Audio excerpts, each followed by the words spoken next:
नमस्कार, मैं हूं सीमा और आप देख रहे हैं संथाल एक्सप्रेस। भारतीय जनता पार्टी के द्वारा आज मिलन समारोह रखा गया, जिसमें मुख्य अतिथि के तौर पे सीपीसी मौजूद रहे।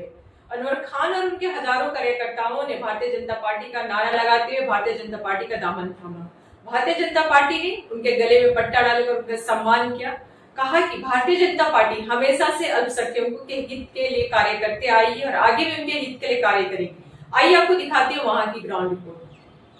ऐसा मानना है कि देर से सही लेकिन दुरुस्त समझ में जरूर आएगा कि अगर कोई अल्पसंख्यक का विकास कर सकता है, अल्पसंख्यक के बारे में सोच सकता है, तो वो सिर्फ एक ही पार्टी है, भारतीय जनता पार्टी।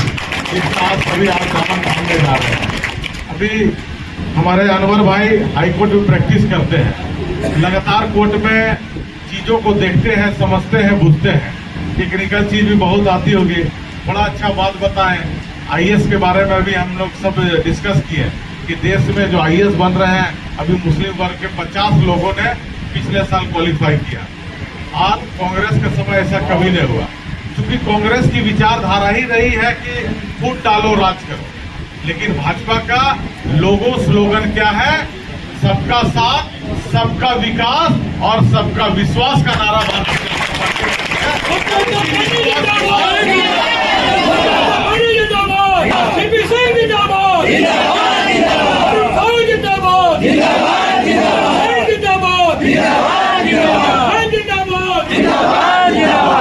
और इसी विश्वास, क्योंकि देखिए जो दूरदृष्टि के लोग होते हैं वो सोचते हैं, जैसे हमको खुद नहीं पता था कि कल उत्तर प्रदेश में रिजल्ट आउट हुआ है। भैया जानकारी रखे हैं कि आईसीएसई बोर्ड का ध्यान नहीं है, चूंकि चुनाव में बिजी है तो ध्यान नहीं है। लेकिन वो बताएं कि यूपीएस वहां पे उत्तर प्रदेश में सेकंड टॉपर मुस्लिम बहन हुई है, समीरा खान। उनके लिए यही जोरदार ताली बजाए। और ऐसे प्रधानमंत्री मोदी जी जो किसी से पार्शलिटी नहीं करते हैं, आज जो प्रधानमंत्री मोदी जी का योजना आता है तो हम लोग के पास डाटा है, हम लोग के मुस्लिम भाई लोग सबसे ज्यादा उसका लाभ उठाते हैं। सभी को अनाज मिलता है, सभी को आयुष्मान कार्ड बना है। जो भी विभाग, जो भी केंद्र से योजना आती है, हमारे मुसलमान भाई उठाते हैं। कभी ऐसा नहीं लगता है कि आप भाजपा के ऐसा सोच नहीं रहे थे कि मुसलमान हमसे जुड़े ना जुड़े। अभी हम लोग के आप देख सकते हैं कि नागालैंड में, मिजोरम में, उधर सब तरफ मुसलमान, कश्मीर के मुसलमान भाई सब भारतीय जनता पार्टी के साथ चलने को तैयार है।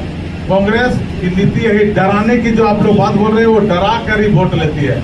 लेकिन आपको कहीं से ऐसा लगता है कि भाजपा का जब भी सरकार रहा, यहाँ कोई मुसलमान को कहीं कोई प्रॉब्लम हुआ है, कहीं कोई दिक्कत हुआ, अमन चैन के साथ भाजपा के कार्यकाल में ही आप लोग रहे हैं। ये मेरा मानना है, ये मेरा विश्वास है। क्योंकि कांग्रेस के कार्यकाल में हम लोग हमेशा देखते हैं आए दिन लड़ाई झगड़ा, मारपीट, धर्म के नाम पे, मजहब के नाम पे खूब लड़ाई कराई है कांग्रेस। लेकिन भाजपा के सरकार में एक भी ऐसा कभी सुनने को हमको नहीं मिला कि कुछ मजहब के नाम से लड़ाई हो रहा, चाहे कुछ भी हो। तो आप सभी विचार बनाए हैं, भाजपा का दामन, आप सभी का सदस्यता ग्रहण हमारे रांची के लोकप्रिय विधायक सीपी सिंह जी, मंचा सिंह सभी अतिथि कराएंगे। हम सिर्फ इतना आग्रह आपसे करना चाहते हैं कि जिस विश्वास के साथ आप पार्टी में आ रहे हैं, उस विश्वास में खरा उतरने का काम करें। जो भी जिम्मेवारी आपको मिले उसको अपने क्षेत्र में उसका प्रचार प्रसार करें, उसके चीजों को बताएं और भारतीय जनता पार्टी के पक्ष में मतदान क्यों करें, ये सबको जरूर बताने की जरूरत है। क्योंकि अगर हम किसी को नहीं बताएंगे तो किसी को समझाना सबसे जरूरी है। क्योंकि दिमाग में 1947 से जो भरा हुआ है उसको इतना जल्दी नहीं निकलेगा। लेकिन मेरा मानना है कि अगर हम सभी प्रयास करेंगे तो धीरे धीरे इस चीज को निकाला जा सके। जो संकल्प प्रधानमंत्री मोदी जी ने लिया है कि भारत को विश्व गुरु 1947 में बनाएंगे, तो आपकी भूमिका महती होगी। ऐसा नहीं है कि आपके बिना विश्व गुरु बन सकता। आपको भी प्रधानमंत्री मोदी जी के नेतृत्व पर विश्वास करने की जरूरत है, समझने की जरूरत है कि जो हमारा नेतृत्व करता होगा वो राहुल गांधी जैसा लोग होगा कि नरेंद्र मोदी जैसा लोग होगा, इसको जानने की जरूरत है।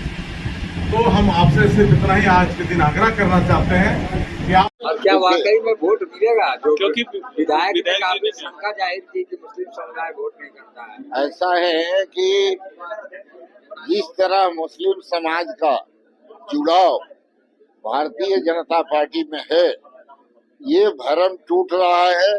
तथा कथित सेक्युलर दल भाजपा का भय दिखाकर आज तक इनका वोट लेकर मुस्लिम समाज का शोषण करने का काम किया है कांग्रेस, राजद और झारखंड मुक्ति मोर्चा के लोग, लेकिन उनका काम नहीं हुआ। जिसका जिंदा मिसाल है झारखंड के राजधानी हज हाउस जो कटरू में है, उसको भी इन लोगों ने खा गए थे। भ्रष्टाचार के बलि वो भी चढ़ गया था। वो तो भारतीय जनता पार्टी के सरकार का देन है कि 80% केंद्र सरकार और 20% राशि राज्य सरकार देकर सबसे उम्दा हज हाउस बनाने का। वोट इसलिए मिलेगा उनका। तो इसलिए ये भरम टूट गया है अब कि तथाकथित सेक्युलर दल वोट लेते हैं, हमारा काम नहीं करते हैं। इसलिए मुस्लिम समाज का लगाव भाजपा की ओर है और आने वाले चुनाव में जो चुनाव होने जा रहा है भारतीय जनता पार्टी का मुस्लिम समाज का भी बड़े बड़े पैमाने पर। देखिए, इतिहास जो होता रहा उसी में बदलाव की छटा आती है और इस बार जिस तरह से 10 वर्षों में मोदी जी का कार्यकाल रहा और जिस तरह से हर एक संप्रदाय जाति के लोगों के लिए काम किया गया प्रधानमंत्री जी की गारंटी के माध्यम से, तो हम लोगों ने यही आह्वान किया है कि अब आपको करके दिखाना है। मोदी जी ने करके दिखाया, अब आपको करके दिखाना है। ईवीएम 4 तारीख को जब खुले जून को, तो लगे कि हाँ अब हमने भी अपना काम दिखाया। मुझे लगता है कि जो देश के माननीय प्रधानमंत्री जी हैं, इसी संकल्प के साथ चल रहे हैं कि देश का कोई भी नागरिक, चाहे बच्चा हो, बड़ा हो, बूढ़ा हो, कोई भी भूखा न रहे, कोई के पास रोजगार की कमी नहीं रहे।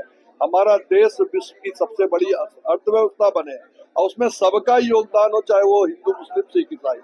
और हम लोग उसी पर काम भी कर रहे हैं और हमने आज आह्वान भी किया है कि इस बार आपको भी बदलना है और जो 65 साल जिन्होंने केवल आपका शोषण किया, उनकी भोली बातों में नहीं आके नरेंद्र मोदी जी के गारंटी पर चलने का आह्वान किया। इतनी बड़ी संख्या के साथ आज जो हम अल्पसंख्यक समुदाय से लोग भाजपा में शरीक होने के लिए, शामिल होने के लिए आए, इसके पीछे 2-3 बहुत बड़ी कारण, ठीक है।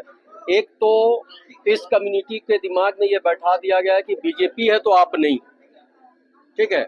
उस भ्रम को, उस झूठ को तोड़ने के लिए, ऐसा अगर होता तो आज मेरे 52 मुस्लिम भाई 2023 यूपीएससी कंप्लीट नहीं करते, ठीक है।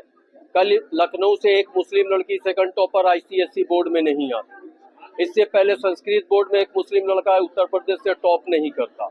आप पूरे हिंदुस्तान में उठा के देख लीजिए, अगर आपके अंदर वो टैलेंट है तो हमको नहीं लगता कि आपका धर्म देख के आपको स्थान मिले। हम ये दिमाग में बैठा लिए कि नहीं भैया हमको अपना लेबल रखना पंक्चर बनाने वाला, उस लेबल को तोड़ने के लिए इस दल में हम आए। मुझे कोई राजनीति से कोई लेना देना नहीं, ना मुझे कभी चुनाव लड़ना, ना कोई नेतागिरी करना। मैं अपने समुदाय को कोशिश करूंगा कि एक सही फैक्ट उसके सामने रखूं। लोग कहते हैं कि भाजपा आएगी तो मुसलमान को भगा देगा। मेरी आबादी का अंदाजा है, इस मुल्क में अगर सही से सेंसस आज करवा दीजिए तो more than 50 crore we are here in India. 25 crore की आबादी को कोई सोचा है, समझा किसको कहते हैं?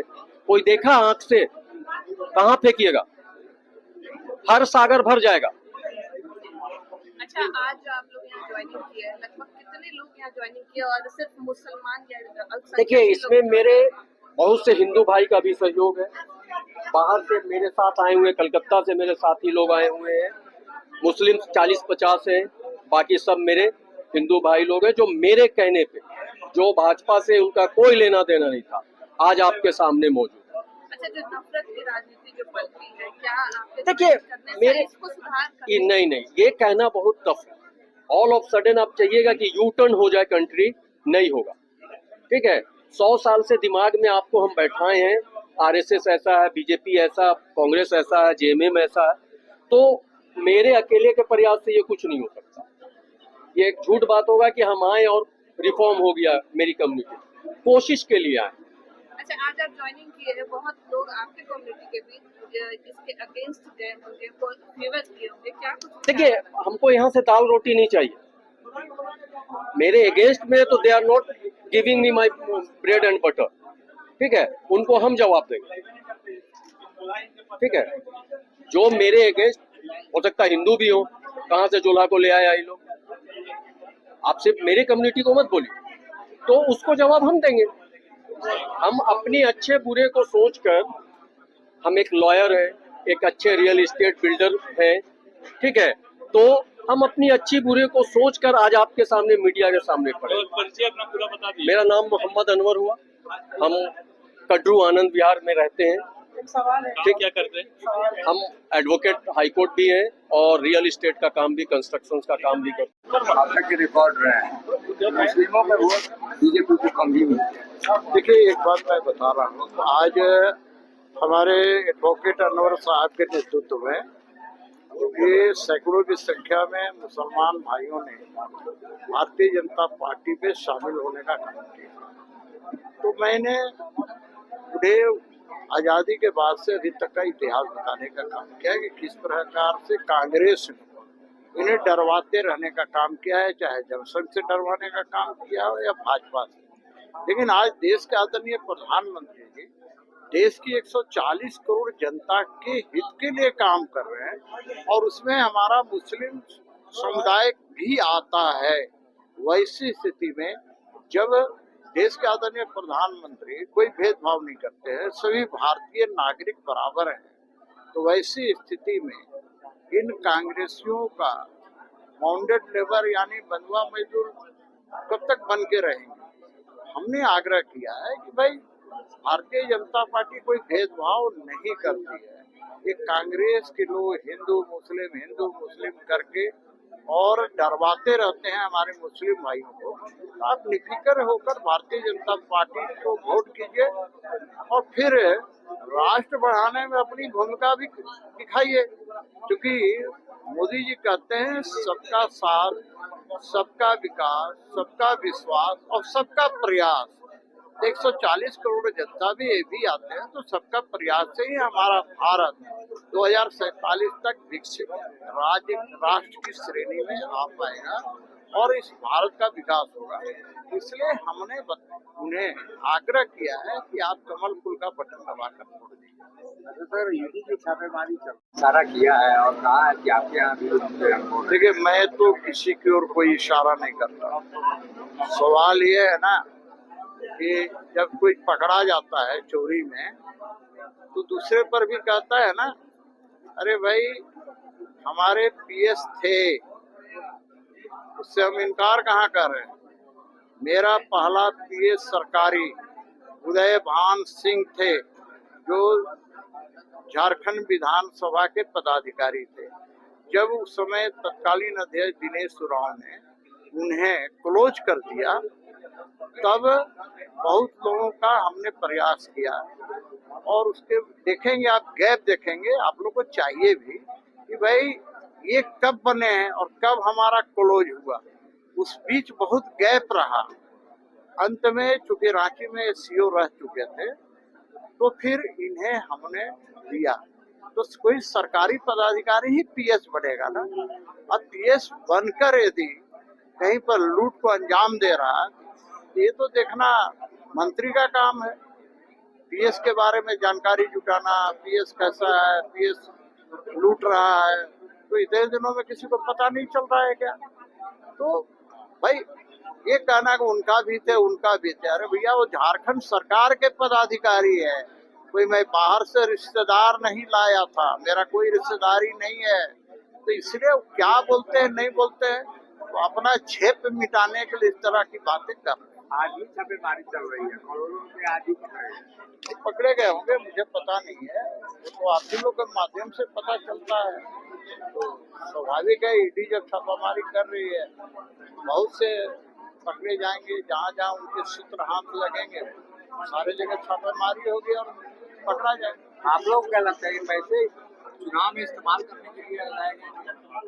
देखिए मैं नहीं कह सकता, एग्जैक्ट मैं नहीं कह सकता, लेकिन इतना पैसा वो भी एक नौकर के यहाँ से बरामद होना ये पच नहीं रहा, किसी को नहीं पच रहा, इतना ही मैं कह सकता। देखिए इतिहास जो होता रहा उसी में बदलाव की छटा आती है और इस बार जिस तरह से 10 वर्षों में मोदी जी का कार्यकाल रहा और जिस तरह से हर एक संप्रदाय जाति के लोगों के लिए काम किया गया प्रधानमंत्री जी की गारंटी के माध्यम से, तो हम लोगों ने यही आह्वान किया है कि अब आपको करके दिखाना है। मोदी जी ने करके दिखाया, अब आपको करके दिखाना है। ईवीएम 4 तारीख को जब खुले जून को, तो लगे कि हाँ अब हमने भी अपना काम दिखाया। मुझे लगता है कि जो देश के माननीय प्रधानमंत्री जी हैं, इसी संकल्प के साथ चल रहे हैं कि इस देश का कोई भी नागरिक, चाहे बच्चा हो, बड़ा हो, बूढ़ा हो, कोई भी भूखा ना रहे, कोई के पास रोजगार की कमी नहीं रहे। हमारा देश विश्व की सबसे बड़ी अर्थव्यवस्था बने और उसमें सबका योगदान हो, चाहे वो हिंदू, मुस्लिम, सिख, ईसाई। और हम लोग उसी पर काम भी कर रहे हैं और हमने आज आह्वान भी किया है कि इस बार आपको भी बदलना है और जो 65 साल जिन्होंने केवल आपका शोषण किया, उनकी भोली बातों में नहीं आके नरेंद्र मोदी जी के गारंटी पर चलने का आह्वान किया।